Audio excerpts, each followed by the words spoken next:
सभी को नमस्कार। आप सभी बच्चों का इस कक्षा में स्वागत है। आशा है आपने जो पहला लेक्चर मैंने भेजा था आपको वो आपने ठीक से समझा होगा। एनसीईआरटी की बुक्स आपने ख़रीद ली होंगी और उसका एनसीईआरटी की बुक का जो व्यष्टि अर्थशास्त्र का पहला चैप्टर है वो आपने पढ़ा होगा। चलिए आज सेकंड क्लास की बात करते हैं। हमारा सेकंड लेक्चर इसी चैप्टर का होगा।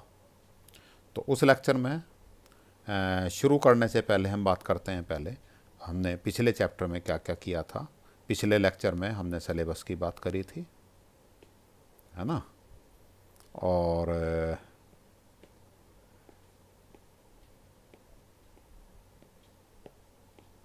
सिलेबस की बात के साथ साथ हमने कौन कौन सी बुक्स चलेंगी आपके 11th में उसकी बात करी थी। अर्थशास्त्र की परिभाषा के बारे में हमने बातचीत की। इसके बाद दो तरह के शाखाएं अर्थशास्त्र की, व्यष्टि अर्थशास्त्र माइक्रो इकोनॉमिक्स जो आप 11th में पढ़ेंगे, दूसरा समष्टि अर्थशास्त्र मैक्रो इकोनॉमिक्स जो आप 12th में पढ़ेंगे। इन दोनों के बारे में बात की हमने। साथ में बात की अर्थव्यवस्था क्या होती है, अर्थव्यवस्था की परिभाषा, अर्थव्यवस्था के बारे में समझा। हमारे देश में कौन सी अर्थव्यवस्था चलती है, मिश्रित अर्थव्यवस्था, इसके बारे में बात करी थी। मिश्रित अर्थव्यवस्था क्या होती है, जिसमें प्राइवेट और सार्वजनिक दोनों क्षेत्र मिलकर कार्य करते हैं, ऐसी अर्थव्यवस्था को मिश्रित अर्थव्यवस्था कहते हैं। इसके क्या फ़ायदे होते हैं, यहाँ तक की बात हमने की थी। आज बात शुरू करेंगे हम दुर्लभता, स्कार्सिटी, है ना। तो दुर्लभता में बात शुरू करते हैं कि दुर्लभता से अभिप्राय उस स्थिति से है जिसमें संसाधन संपूर्ण मानव आवश्यकताओं को पूरा करने में अपर्याप्त रहते हैं। अच्छा जी, अब बात करेंगे इसकी। जो मैंने पिछले लेक्चर में कहा था कि संसाधन क्या होते हैं, मानव आवश्यकताएं, इच्छाएं क्या होती हैं। संसाधन क्या होते हैं, रिसोर्सेज, है ना। वो चीज़ें, वो साधन, वो वस्तुएं जो हमारे जीवन को आसान बनाती हैं, हमारे जीवन को जीने में सहायक होती हैं, इजी कर देती हैं जिंदा रहने को, वो कहलाते हैं संसाधन। दो तरह के संसाधन होते हैं, प्राकृतिक, मानव निर्मित। प्राकृतिक संसाधन हवा, मिट्टी, पानी, सूरज। सूरज नहीं होगा हम जिंदा रहेंगे? नहीं रह सकते। क्यों? क्योंकि पौधे भोजन नहीं बनाएंगे और घूम फिर के भोजन हमें कहाँ से मिल रहा है? पौधों से। बिना मिट्टी के पौधे उगेंगे? नहीं उगेंगे। मिट्टी संसाधन हो गई, मिट्टी में पौधे उगते हैं, हमारा भोजन हमें मिलता है। मिट्टी नहीं होगी, ज़मीन, भूमि नहीं होगी, कहीं मकान कहाँ बनाएंगे भाई? सारे में पानी पानी हुआ तो। पानी के बिना जिंदा नहीं रह सकते, पानी भी संसाधन हो गया। ये सारे प्राकृतिक संसाधन। मानव निर्मित संसाधन, बिजली, बिना बिजली के जीवन कठिन हो जाता है। गर्मी, कभी गर्मी लगेगी, रात को अंधेरा रहेगा, लाइट के बिना अंधेरे में कैसे काम करेंगे, है ना। बिजली हो गई, सड़कें हो गई, आपका मकान संसाधन है। तो मानव निर्मित भी हैं, प्राकृतिक भी हैं। लेकिन ये संसाधन जितने दुनिया में हैं उससे अधिक हमारी आवश्यकताएं, तो नहीं शब्द इस्तेमाल करूंगा बेटा मैं, इच्छाएं हैं। आपके पास 100 गज का मकान है तो आपकी परिवार की इच्छा 100 गज नहीं है। आपका इच्छा क्या है? काम चल रहा है, गुजारा हो रहा है मकान में, लेकिन इच्छा क्या है कि एक फार्म हाउस तो कम से कम हो ही, जहाँ अपना पार्क भी अपना ही हो।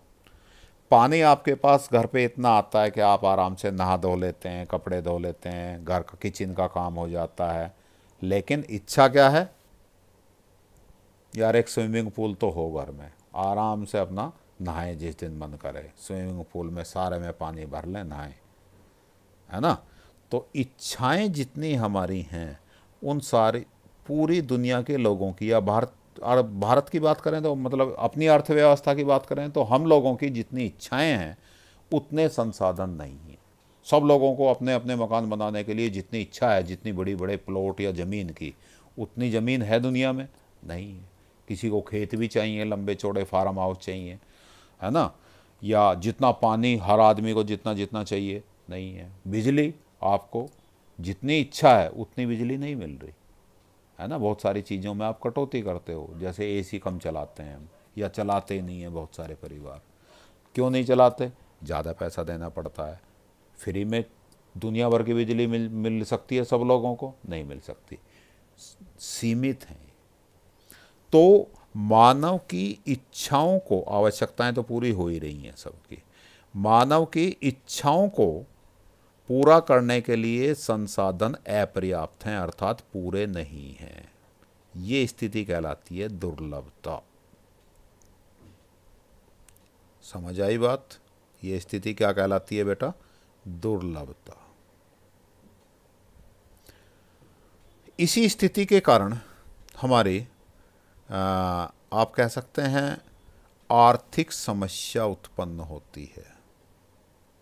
क्यों होती है? डिटेल में अब यही दुर्लभता यहाँ पढ़ेंगे हम डिटेल में। आर्थिक समस्या वैकल्पिक प्रयोग वाले सीमित साधनों के जरिए असीमित आवश्यकताओं इच्छाओं की संतुष्टि के लिए की जाने वाली चयन की समस्या है। देखिएगा क्या है ये समस्या। आर्थिक समस्या के क्या कारण हैं, इसी में आपको ये डेफिनेशन भी समझ आ जाएगी। मानवीय इच्छाएं असीमित हैं, समझते हो? हमारी जो इच्छाएं हैं, है ना, हमने ये एक आजकल की पढ़ाई में मिसकंसेप्शंस हैं कि हम इच्छाओं और आवश्यकताओं को एक ही समझ रहे हैं, लेकिन इच्छा और आवश्यकता एक नहीं। आवश्यकता अलग चीज़ है, इच्छाएं अलग चीज़ हैं। आवश्यकता जीवन को जिंदा रहने के लिए ज़रूरी चीज़ें हमारी आवश्यकता है। इच्छाएं क्या हैं? आवश्यकता आपकी कितनी? 2 जोड़ी कपड़ों की। इच्छाएं कितनी? रोज़ नए कपड़े पहनो। जब रोज़ भी नए जिनको मिल रहे हैं वो क्या चाह रहा है? सुबह दूसरे पहनूं, शाम को दूसरे पहनूं। जो एक जोड़ी कपड़े मैंने अब पहन लिए हैं, ज़िंदगी में कभी ना पहनूं, फिर नई ड्रेस पहनूं। जिसके पास आवश्यकता साधन की है, वाहन की है, जिसके पास मोटरसाइकिल है उसकी इच्छा कार की है, जिसके पास कार है उसको और बड़ी कार चाहिए, जिसके पास बड़ी कार है उसको हेलीकॉप्टर चाहिए, है ना? जिसके पास हेलीकॉप्टर भी है वो क्या सोच रहा है कि एक प्राइवेट प्लेन, एरोप्लेन ही होना चाहिए। तो इच्छाएं हमारी असीमित हैं। असीमित का मतलब जिनको सीमा में नहीं बांधा जा सकता। आपका मकान 50 गज का है, आप सोच रहे हैं यार 100 गज का हो जाए तो मज़ा आ जाए, है ना, फिर अपना सबके अलग अलग कमरे हो जाएं। लेकिन जिनके 100 गज के हैं, क्या वो संतुष्ट हैं? उनकी इच्छा नहीं रही होगी ना। वो चाह रहे हैं कितने गज का हो जाए? 200 गज का। 200 गज वाला कोठी चाह रहा है, कोठी वाला फार्म हाउस चाह रहा है, फार्म हाउस वाला क्या चाह रहा है कि 200-400 एकड़ ज़मीन हो, बाग भी हो, गार्डन हो, है ना। तो इच्छाएं कभी भी आपकी पूर्ण तो होती नहीं है और सीमित भी नहीं है, असीमित हैं। जब आपको जो चीज़ मिल जाती है उससे बड़ी चीज़ के बारे में सोचने लगते हो। तो पहली चीज़ें समझ आई कि मानवीय इच्छाएं असीमित हैं। दूसरी, संसाधन सीमित हैं। सीमित का मतलब दुनिया में ज़मीन निश्चित है ना, इससे ज़्यादा तो नहीं हो सकती। जितनी बड़ी धरती है उसमें भी लगभग 70-72% पानी है, बाकी ज़मीन है। तो ज़मीन का एक निश्चित हमारी पृथ्वी का एक निश्चित व्यास है, गोल है ना पृथ्वी, तो निश्चित व्यास है या त्रिज्या कह सकते हो। तो इसका क्षेत्रफल भी निश्चित ही होगा, उससे ज़्यादा तो ज़मीन नहीं हो सकती यहाँ। तो संसाधन सीमित है। पानी भी धरती पे सीमित ही है या असीमित है। वायु भी सीमित है, इसको हम प्रदूषित कर देंगे, खराब कर देंगे, नई हवा, साफ हवा नहीं मिलेगी फिर हमें। तो संसाधन कैसे हैं? सीमित हैं। उनके वैकल्पिक उपयोग हैं। वैकल्पिक उपयोग, एक एग्जाम्पल लेते हैं। छोटा सा एक एग्जाम्पल है ना, आप काल्पनिक एग्जाम्पल मान के चलो कि ये एक दुनिया है और इस दुनिया में केवल 10 ही लोग हैं, 10 आदमी रहते हैं और 10 लीटर ही पानी है। हर आदमी, और पानी की उपयोगिता केवल एक है, पीना। फिर तो कोई झंझट नहीं है। 10 आदमी हैं, सबको 1-1 लीटर पानी दे दो, 1-1 लीटर पानी में वो 24 घंटे तक अपना जिंदा रह लेंगे, कोई झंझट ही नहीं है। तो पानी का उपयोग अभी हमने कैसा माना, केवल एक उपयोग पीने का। लेकिन आप जानते हैं पानी का केवल एक उपयोग नहीं है। पानी के उपयोग क्या हैं? पी भी सकते हैं, खाना बना सकते हैं, फर्श धो सकते हैं, गाड़ी धो सकते हैं, कपड़े धोएंगे, है ना, नहा सकते हैं, नहाने में भी 1 बाल्टी में नहा सकते हैं, 10 बाल्टी में भी शावर चला के गर्मी में खूब 1 घंटे तक भी नहा सकते हैं, स्विमिंग पूल में बहुत सारा पानी भर के तैर सकते हैं। पानी का बहुत उपयोग हो गया। खेती कर सकते हैं, गमलों में दे सकते हैं, बहुत सारे। इसका मतलब वैकल्पिक का मतलब हो गया बहुत सारे उपयोग हैं। अब क्या होगा, यहाँ मान ले, यहाँ आदमी की इच्छा क्या है, भाई पानी पीना ही पीना नहीं है। ये एक आदमी क्या चाह रहा है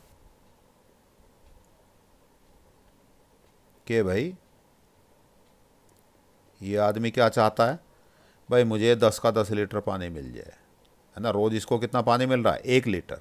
1 लीटर पानी मिलने पे ये पी पाता है केवल। अब ये चाह रहा है कि आज यार 2 लीटर मिल जाए तो मैं पीने के साथ साथ हाथ मुंह भी धो लूँगा, है ना, तो थोड़ा सा फ्रेश सा हो जाऊँगा। इसको 2 लीटर भी मिल गया तो क्या होगा, फिर ये 4 लीटर की सोचेगा, यार मैं थोड़ा सा हाथ मुँह क्या, फिर मैं फ़र्श भी गंदा भी हो रहा है, मैं फ़र्श वर्श भी साफ़ कर लूँगा। फिर 10 लीटर की सोचेगा, यार मैं नहा भी लूँगा, कपड़े भी धो लूँगा। इसका मतलब इन सारे आदमियों को तो 10-10 लीटर नहीं मिल सकता, क्योंकि दुनिया में पानी सीमित है। कितना पानी है? 10 लीटर। तो यदि केवल पीने पीने का उपयोग होता तो भी झगड़ा नहीं था। झगड़ा किस बात का? इसके वैकल्पिक उपयोग हैं। पानी के बहुत सारे उपयोग हो सकते हैं, और ये केवल पानी का एक एग्जाम्पल दिया है मैंने। ज़मीन के भी बहुत सारे उपयोग हो सकते हैं, इसीलिए तो ज़मीन ज़्यादा चाहिए। ज़मीन में आप रह भी सकते हैं, ज़मीन में आप अपना गेहूँ, चावल, मक्का आदि उगा सकते हैं, ज़मीन पे फैक्ट्री लगा सकते हैं, है ना, ज़मीन पे गार्डन बना सकते हैं, फार्म हाउस बना सकते हैं। तो ये 2 समस्याएं। पहली समस्या क्या? मानव इच्छाएं, आवश्यकताएं असीमित हैं, बहुत सारी इच्छाएं हैं, और संसाधन सीमित हैं, और इन संसाधनों के भी वैकल्पिक उपयोग हैं। अब इसका अर्थ क्या हुआ कि दुनिया में पानी सीमित है और हर आदमी को अधिक से अधिक पानी चाहिए, ऐसा ही हुआ ना। तो इसी को, यही तो हम कह रहे थे ऊपर, यही तो पढ़ा था हमने अभी कि ये वाली बात, दुर्लभता संसाधनों, जिसमें संसाधन संपूर्ण मानव आवश्यकताओं को पूरा करने में अपर्याप्त रहते हैं। अर्थात ये संसाधन कैसे हो गए? दुर्लभ हो गए। भाई हमारी जितनी इच्छाएं, आवश्यकताएं हैं, उनको ये पूरा नहीं कर पाएंगे। अब किसको कितना मिले, किसको कितना पानी मिले, किसको कितनी ज़मीन मिले, किसको कितनी हवा मिले, है ना, और किसको कितनी बिजली मिले। कोई तो बिजली 1000 यूनिट फूंक देता है, कोई 50 यूनिट या 100 यूनिट में भी काम चला रहा है। तो किसको कितने संसाधन मिलेंगे, ये एक आर्थिक समस्या है हमारे सामने। हर व्यक्ति को ज़्यादा से ज़्यादा चाहिए अपनी इच्छाएं पूरी करने के लिए। इतने संसाधन है नहीं, तो किसको कितना मिलेगा, वो चीज़ें डिसाइड करने के लिए हमारे सामने आर्थिक समस्या है। तो समझ आई आर्थिक समस्या की परिभाषा। आर्थिक समस्या वैकल्पिक प्रयोग वाले सीमित संसाधनों के जरिए असीमित इच्छाओं की संतुष्टि के लिए की जाने वाली चयन की समस्या है। किस व्यक्ति को कितनी बिजली दें, कितनी सड़क दें, कितना मकान दें, कितनी ज़मीन दें, ये सारी चीज़ें। और इन्हीं आर्थिक समस्याओं के कारण केंद्रीय समस्याएं उत्पन्न होती हैं, जो आपके सिलेबस में ऊपर पड़ी थी, सेंट्रल प्रॉब्लम्स ऑफ इकोनॉमी। कौन कौन सी केंद्रीय समस्याएं हैं बेटा जी? केंद्रीय समस्या पहली, क्या उत्पादन किया जाए। दूसरी, कैसे उत्पादन किया जाए, हाउ टू प्रोड्यूस। तीसरी, किसके लिए उत्पादन किया जाए। इनको हम थोड़ा सा डिटेल में पढ़ेंगे। तो केंद्रीय समस्याएं कितनी होगी? 3। पहली, क्या उत्पादन किया जाए। पहली केंद्रीय समस्या, क्या उत्पादन किया जाए। दूसरी, कैसे उत्पादन किया जाए। तीसरी, किसके लिए उत्पादन किया जाए। आप पहली समस्या पढ़ते हैं, क्या उत्पादन किया जाए, व्हाट टू प्रोड्यूस। इसका संबंध उत्पादन की जाने वाली वस्तुओं और सेवाओं के चयन और प्रत्येक चयनित वस्तु के उत्पादन की मात्रा से है। मीन्स बहुत सारी वस्तुएं चाहिए हमें, अब उसमें से सारी की सारी, चाहे जितनी मात्रा में वस्तुओं का उत्पादन नहीं किया जा सकता। क्यों नहीं किया जा सकता? क्योंकि संसाधन सीमित हैं। तो उनमें से कौन कौन सी वस्तुओं का उत्पादन किया जाए और कौन कौन, उन जो जो वस्तुएं हमने छांट ली, कुछ तो हमें छोड़नी पड़ेंगी कि भाई इनका उत्पादन तो नहीं करना क्योंकि संसाधन सीमित हैं। एक एग्जाम्पल से अभी समझेंगे हम इस चीज़ को। और जिन वस्तुओं का हमने सिलेक्शन भी कर लिया कि इन वस्तुओं और सेवाओं का उत्पादन किया जाए, तो उसमें से भी कौन सी वस्तु का कितनी मात्रा में उत्पादन किया जाए। फॉर एग्जाम्पल, एक एग्जाम्पल हम ले लेते हैं, खिलौनों का उत्पादन किया जाए या टैंक का उत्पादन किया जाए। एक बेटा सिंपल सा, खिलौने समृद्धि का प्रतीक हैं, खुशहाली का प्रतीक हैं। यहाँ एक प्रतीक मान लिया हमने। आप कह सकते हैं रोटी का, गेहूं का उत्पादन की बात कर सकते हैं, एक ही बात। और टैंक किसका है प्रतीक? टैंक प्रतीक है सुरक्षा का, विनाश का भी प्रतीक है। जब युद्ध होगा तो बहुत सारे लोग मरेंगे, चाहे किसी भी दोनों ही देशों के सैनिक शहीद होंगे, तो दुनिया में कुल मिला के तो विनाश ही होगा ना। अब दोनों ही चीज़ों का उत्पादन चाहे जितनी मात्रा में तो नहीं कर सकते हम। बहुत सारे टैंक, बहुत सारे खिलौने नहीं कर सकते पैदा, क्योंकि इतने हमारे पास संसाधन नहीं है, इतने लोग भी नहीं है कि इतनी सारी चीज़ें, ना इतना लोहा है, ना इतनी फैक्ट्रियाँ हैं, कुछ भी नहीं है। तो अब हम यदि खिलौने चुनते हैं तो इससे खुशहाली तो बढ़ेगी, है ना, समृद्धि बढ़ेगी। लेकिन दूसरा देश आक्रमण कर दिया उसने तो हमारी सारी समृद्धि रखी रह जाएगी, फिर तो हम गुलाम ही हो जाएंगे। इसलिए टैंक का भी उत्पादन करना है। और यदि हमने बहुत सारे टैंक का उत्पादन कर लिया और हमारा देश तो सुरक्षित हो जाएगा, लेकिन हमें जब हमारे बच्चों को खेलने के लिए, खाने पीने के लिए पर्याप्त मात्रा में चीज़ें नहीं मिलेंगी, तो भूखे रह के भी हम सुरक्षा करके क्या फ़ायदा है हमें। तो समझ आया? तो हमें दोनों ही चीज़ों का उत्पादन करना है, किस किस का? खिलौनों का भी और टैंक का भी। लेकिन अब कितने खिलौने का उत्पादन करें जिससे हमारी खुशहाली बनी रहे, कितने टैंक का उत्पादन करें जिससे हमारी सुरक्षा भी बनी रहे, ये अपने आप में एक समस्या है कि किन किन वस्तुओं और सेवाओं का उत्पादन किया जाए और किसका कितनी मात्रा में। उदाहरण समझ आ गया? अब इसको पढ़ के देखो जरा।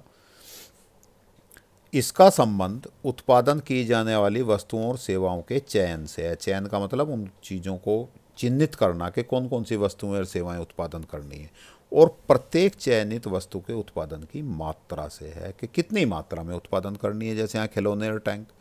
संसाधन सीमित होने के कारण हम सभी वस्तुओं और सेवाओं को असीमित मात्रा में उत्पादन नहीं कर सकते। चाहे जितने खिलौने, चाहे जितने टैंक, बहुत सारे टैंक, बहुत सारे खिलौने उत्पादन नहीं कर सकते, है ना। अर्थात एक वस्तु या सेवा का उत्पादन अधिक होना सामान्यतया दूसरी वस्तु को कम होने को बताता है। ये निश्चित है, यदि हम खिलौनों का उत्पादन बहुत ज़्यादा करेंगे तो टैंकों का उत्पादन कम करना पड़ेगा, क्योंकि मानव उतने ही हैं, फैक्ट्रियाँ उतनी ही हैं। खिलौने ज़्यादा बनाएंगे तो टैंक कम बनेंगे, टैंक ज़्यादा बना दिए तो खिलौने कम बनेंगे। तो अर्थव्यवस्था को यह तय करना पड़ता है कि किस प्रकार की वस्तु का, है ना, कौन कौन सी वस्तुओं और सेवाएं और कितनी मात्रा में उत्पादन किया जाए। समझ आ गई बात? क्या उत्पादन किया जाए और कितनी मात्रा में उत्पादन किया जाए, ये पहली सेंट्रल प्रॉब्लम ऑफ इकोनॉमी, अर्थव्यवस्था की केंद्रीय समस्या, पहली केंद्रीय समस्या है। है ना। केंद्रीय समस्याएं कितनी पढ़ी हमने? 3। तो पहली हो गई है। अब दूसरी केंद्रीय समस्या, हाउ टू प्रोड्यूस, कैसे उत्पादन किया जाए। वस्तुओं और सेवाओं का जब भी हम उत्पादन करते हैं तो हमारे पास 2 तकनीक हैं। पहली तकनीक श्रम प्रधान तकनीक, दूसरी पूंजी प्रधान तकनीक। श्रम प्रधान तकनीक में हम हाथ से बनाते हैं। आपने गाड़ियाँ लोहार देखे हैं जो सड़क के किनारे लोहे का काम करते रहते हैं, है ना, भुब्बलिए या कुछ इस तरह का नाम भी कहते हैं। वो गाड़ी एक लकड़ी की गाड़ी भी रखते हैं और वहीं लोहे का काम करते रहते हैं। तो आपको कुछ चीज़ें, कुछ मान लीजिए बाल्टी बनवानी है तो वो भी बना देंगे, और फैक्ट्री से भी बनती है बाल्टी, लोहे की बाल्टी होती है ना, दोनों बनाते हैं। तो वो जो बनाते हैं वो तकनीक होती है श्रम प्रधान तकनीक। उनके पास कोई मशीन वगैरह नहीं है, आग में लोहे को तपाते हैं और पीट पीट के उसको आकार दे देते हैं। तो ये तकनीक कहलाती है श्रम प्रधान तकनीक। और फैक्ट्री में मशीनों से बनती हैं चीज़ें, है ना। बाल्टी कैसे बनेगी? मशीन से। उसको हम कहते हैं पूंजी प्रधान तकनीक। तो श्रम प्रधान तकनीक, अब जरा विचार करके देखो, जो गाड़ियाँ लोहार लोहे के कुंदे या लोहे के सरिया को मोड़ के और चीज़ें बनाते हैं, तो श्रम प्रधान तकनीक में श्रम तो ज़्यादा लगेगा, मेहनत ज़्यादा करनी पड़ती है उन्हें।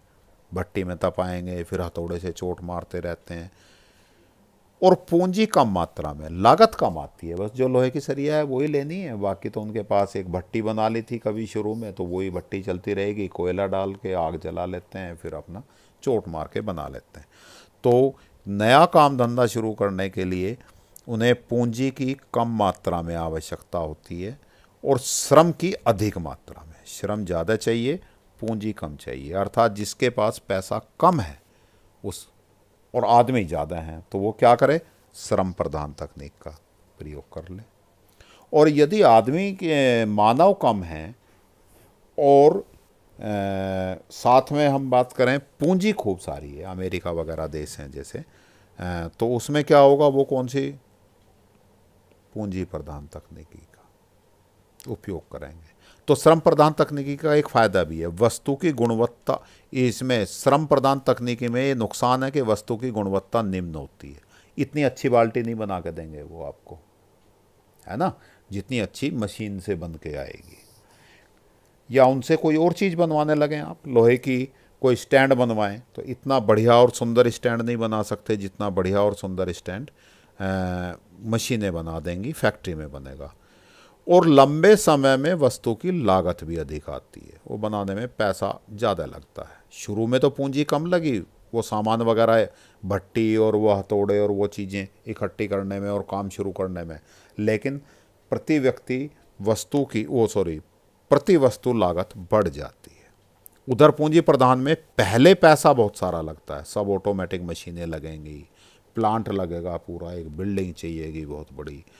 तो शुरू में पूंजी की अधिक मात्रा की आवश्यकता होती है, परंतु श्रम की कम मात्रा में आवश्यकता होती है। सब ऑटोमेटिक मशीनें हैं तो कम ही लोगों की आवश्यकता पड़ेगी, इससे कम लोगों को रोजगार मिलेगा और इससे उत्पादित वस्तुओं की गुणवत्ता उच्च स्तर की होती है। अच्छे, सुंदर और अच्छी डिजाइनदार और अच्छी गुणवत्ता वाली वस्तुएं होंगी और लंबे समय में वस्तु की लागत भी कम आती।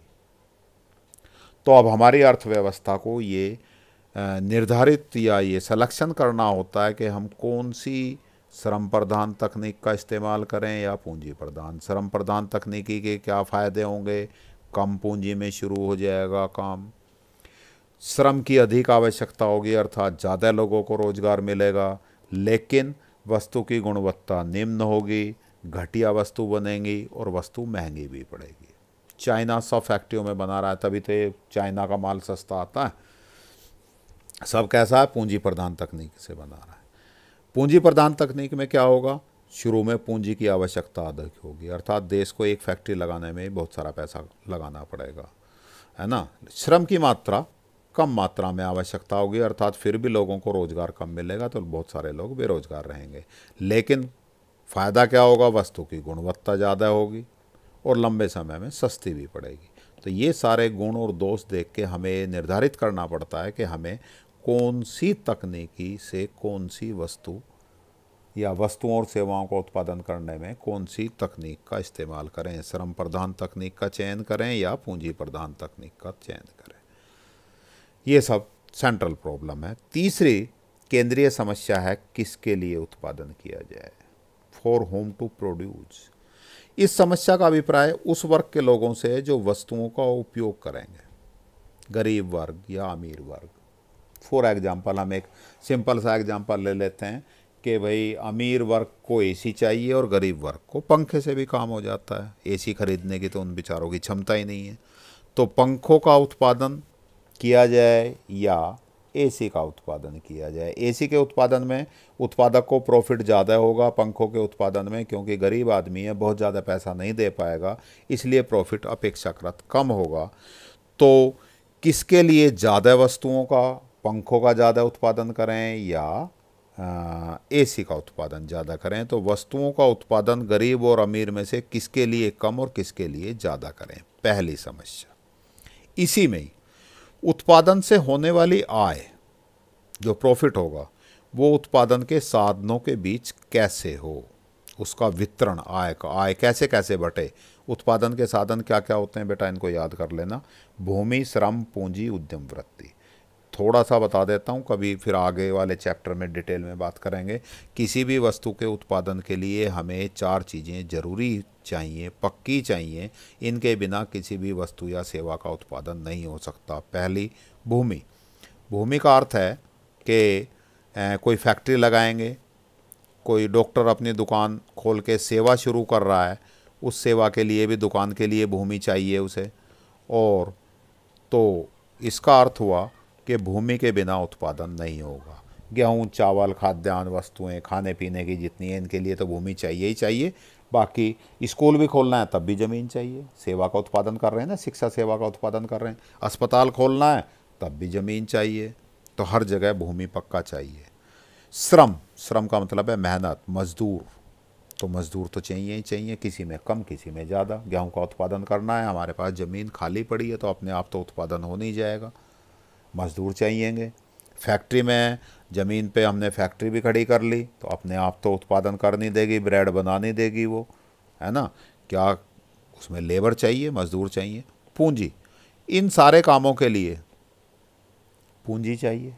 फैक्ट्री में मशीनें लगेंगी, मकान, बिल्डिंग बनेगी, है ना, कच्चा माल आएगा, इन सब के लिए पूंजी चाहिए। उद्यम वृत्ति, ये सारी चीज़ें होने के बाद भी ज़रूरी नहीं है कि उत्पादन हो जाए। कोई एक ऐसा आदमी चाहिए जो ये सारे रिस्क लेके उत्पादन करने का, काम करने का साहस रखता हो, है ना, जो मालिक होता है। हर एक आदमी तो बिजनेस नहीं करता ना, उत्पादन नहीं करता। हर आदमी फैक्ट्री नहीं लगा लेता, भले उसके पास ज़मीन भी हो, श्रम भी हो, पूंजी भी हो, फिर भी हर आदमी फैक्ट्री नहीं लगाता। उसके लिए एक साहस चाहिए, एक जोखिम चाहिए। घाटा हो गया तो, है ना, नुकसान हो गया तो कौन भरेगा, है ना, वो रिस्क उठाता है। तो इसको हम कहते हैं उद्यम वृत्ति। अब ये जो आय हुई, उत्पादन के बाद आय हो गई, उस आय को का कितना हिस्सा भूमि को मिले, कितना श्रम को मिले, कितना पूंजी को मिले, कितना उद्यम वृत्ति को मिले। अर्थात उद्यम वृत्ति और पूंजी तो किसके पास हो गई, ये तो हो गई बेटा अमीरों के पास। श्रम किसके पास हो गया, गरीबों के पास हो गया, है ना, गरीब के पास हो गया। भूमि किसी के पास भी हो सकती है।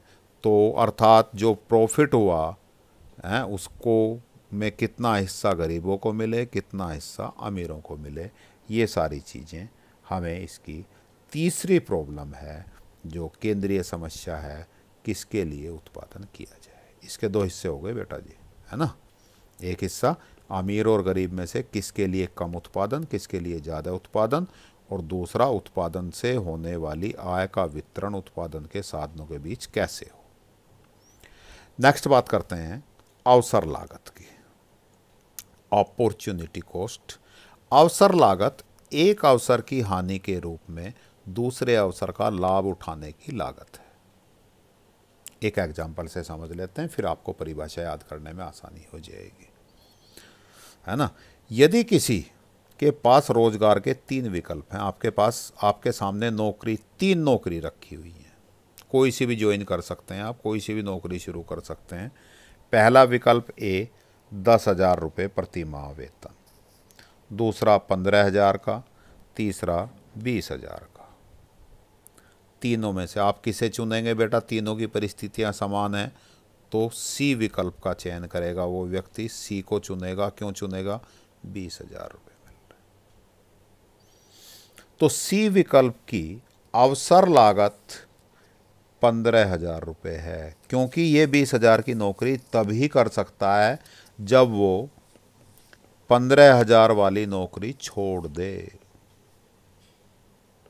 ऐसा हो सकता है 15,000 वाली वो कर रहा था पहले मान लीजिए, और 20,000 की भी करनी शुरू कर दे और 15,000 की तो कर ही रहा है, नहीं कर सकता ना, तो ये इसको छोड़नी पड़ेगा, ये विकल्प इसको त्यागना पड़ेगा, तब नया विकल्प मिलेगा। तो इस विकल्प की लागत कितनी है? 15,000 रुपये प्रति माह। और यदि इस नौकरी को कर रहा है, ये उसको मिली ही नहीं है, यही दोनों नौकरियां, तो इस नौकरी की अवसर लागत कितनी है? 10,000 रुपये। ये छोड़नी पड़ेगी उसको, तब इस पे जाना पड़े, तभी जा सकता है। तो अवसर लागत एक अवसर की हानि के रूप में, इस जैसे सी विकल्प का यदि वो चयन कर रहा है तो कौन से अवसर की हानि करी उसने? 15,000 रुपये प्रति माह की नौकरी का जो अवसर था उसका नुकसान उठाया उसने।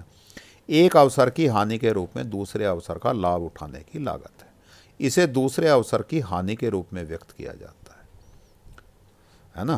तो इसमें हम बात करें इस एग्जाम्पल में 20,000 प्रति माह प्राप्त होंगे और इसकी अवसर लागत कितनी हो गई? 15,000 रुपये प्रति माह हो गई। ये यहाँ पहुँचने के लिए जो उसे छोड़ना पड़ा, कौन सी छोड़नी पड़ी? 15,000 की छोड़नी पड़ी, तो ये 20,000 हो गया। एक हम पढ़ते हैं सकारात्मक अर्थशास्त्र और आदर्शात्मक अर्थशास्त्र। हमने सिलेबस में पिछले लेक्चर में बात करी थी कि हम इनकी भी बात करेंगे। यह ऐसे आर्थिक मुद्दों का अध्ययन से संबंधित है जिनकी सत्यता की जांच की जा सकती है। अर्थात जो हम कह रहे हैं बात सच है या झूठ है, इसको हम जांच कर सकते हैं। ये कथन तथ्यात्मक होते हैं, तथ्य होता है इसमें, स्टेटमेंट है और उनको जांचा जा सकता है। उदाहरण के लिए जैसे मैं कहता हूँ भारत में निर्धनता रेखा से नीचे रहने वाले लोगों की संख्या 21% है। भाई भारत में आंकड़े तो हैं ना हमारे पास, तो हम इसको जांच सकते हैं कि मैं सच कह रहा हूँ या झूठ कह रहा हूँ, तो इसकी सत्यता की जांच की जा सकती है। और यदि इसकी जांच की जा सकती है तो कौन सा हो गया ये? पॉजिटिव इकोनॉमिक्स, सकारात्मक अर्थशास्त्र, है ना। ऐसे मुद्दे जिनकी सत्यता की जांच की जा सकती है। उदाहरण याद हो गया आपको। दूसरा आदर्शात्मक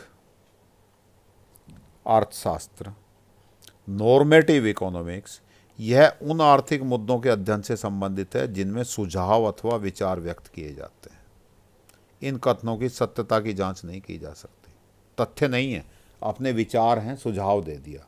जैसे इनमें अधिकांश चाहिए जैसे शब्दों का प्रयोग किया जाता है। जैसे किसानों को उत्पादन के लिए आर्थिक सहायता दी जानी चाहिए। अब भाई इसकी जांच नहीं की जा सकती, ये बात मैं सही कह रहा हूँ या गलत कह रहा हूँ, या कर सकते हैं आप जांच? नहीं। आर्थिक सहायता बंद कर दें, अभी तक आज तक बंद की ही नहीं, तो बंद करने के दी जानी चाहिए या नहीं दी जानी चाहिए, एक बहस का मुद्दा हो सकता है। कुछ कहेंगे कि दे दो, कुछ कह देंगे नहीं दे दो। ऐसे हमारे पास कोई आंकड़े नहीं है कि हमने जब किसानों को आर्थिक सहायता दी थी तो ये रिजल्ट आया था, और जब बंद कर दी थी तो ये रिजल्ट आया था। ऐसा कुछ भी नहीं है। तो इनमें चाहिए जैसे शब्दों का इस्तेमाल होता है। कथनों की सत्यता की जांच, कहीं कोई आंकड़े नहीं होते इनकी जांच नहीं की जा सकती। ये आपका पहला चैप्टर कंप्लीट हो गया। इसके अब अभ्यास प्रश्नों की बात करते हैं, है ना। कुछ प्रश्न हैं, आप इन्हें अपनी कॉपी में करिएगा। अर्थव्यवस्था की केंद्रीय समस्याएं कौन कौन सी हैं, उनकी विवेचना कीजिए। अर्थव्यवस्था की केंद्रीय समस्याएं अभी हमने पढ़ी थी नहीं पढ़ी थी भाई? आती हैं कुछ याद? 3 समस्याएं। कौन कौन सी? क्या उत्पादन किया जाए, कैसे उत्पादन किया जाए, किसके लिए उत्पादन किया जाए, है ना। और तीनों को एक्सप्लेन भी करवाया था। क्वेश्चन पूछ रहा है उनकी विवेचना कीजिए, तो आप उनकी विवेचना कर सकते हैं। पूरी डिटेल में पढ़ा है हमने। सकारात्मक अर्थशास्त्र और आदर्शात्मक अर्थशास्त्र में अंतर स्पष्ट कीजिए। यही दोनों हैं, ये आदर्शात्मक और ये सकारात्मक। समष्टि अर्थशास्त्र और व्यष्टि अर्थशास्त्र के बीच क्या अंतर है, उदाहरण दीजिए। पिछले लेक्चर में हमने पढ़ा था, मैंने बल्कि ये भी बताया था कि इनमें अंतर पूछ लें तो आप कैसे कैसे लिखेंगे। 4 अंतर इनके बना दिए थे मैंने, व्यष्टि अर्थशास्त्र, समष्टि अर्थशास्त्र। यदि आपने पिछला लेक्चर नहीं देखा है तो उसमें देखोगे तो मैंने यहाँ नंबर डाल डाल के उदाहरण चौथा एग्जाम्पल था इसका, जैसे अब दोबारा से एक बार रिवाइज कर देता हूँ कि अर्थ व्यक्तिगत स्तर पर अध्ययन करते हैं। पहला बताया था मुख्य उपकरण मांग और पूर्ति हैं। दूसरा उद्देश्य कीमत और निर्धारण है, और उदाहरण चौथा। ऐसे ही उसमें 4 छांट दिए थे। चलिए आगे बात करते हैं। आर्थिक समस्या क्यों उत्पन्न होती है? मैंने आपको 2 कारण बताए थे। मनुष्य की आवश्यकताएं, इच्छाएं असीमित हैं। दूसरा कारण क्या था? संसाधन सीमित हैं और उनके वैकल्पिक उपयोग हैं। दुर्लभता से क्या अभिप्राय है? डेफिनेशन लिखी हुई है नोट्स में। संसाधनों की 2 विशेषताओं को बताइए जो आर्थिक समस्या को उत्पन्न करती हैं। संसाधनों की 2 विशेषताएं कौन कौन सी हो गई बेटा? संसाधन सीमित हैं और दूसरी विशेषता उनकी के उनके वैकल्पिक उपयोग हैं, अर्थात एक ही संसाधन के बहुत सारे उपयोग हो सकते हैं। अवसर लागत की अवधारणा को एक उदाहरण की सहायता से समझाइए। अभी पढ़ाया हमने अवसर लागत, ये वाला। इसके बाद किसी अर्थव्यवस्था में केंद्रीय समस्याएं क्या आनी? क्यों शब्द है बेटा, ये क्यों उत्पन्न होती हैं, इसके कारण बताइए। केंद्रीय समस्याओं को उत्पन्न होने के कारण आपके यहाँ पे हमने लिखे हुए हैं सेंट्रल प्रॉब्लम। आर्थिक समस्या के कारण केंद्रीय समस्याएं क्यों उत्पन्न होती हैं, इसके कारण ये दोनों हो गए बेटा। ठीक है जी, ये आपका चैप्टर कंप्लीट हो गया है ना। और आपको उम्मीद है, मुझे उम्मीद है कि आपको ये चैप्टर अच्छे से समझ आया होगा, है ना। और एनसीईआरटी की बुक से आपने पढ़ा होगा तो और ज़्यादा क्लियर हो गया होगा। चलिए अब नेक्स्ट लेक्चर में दूसरा कोई यूनिट शुरू करते हैं। देखता हूँ शायद यूनिट 5 माइक्रो इकोनॉमिक्स का 2nd चैप्टर शुरू करते हैं। आपने मेरी बातें ध्यान से सुनी, इसके लिए धन्यवाद। आपका दिन शुभ हो। सभी को नमस्कार।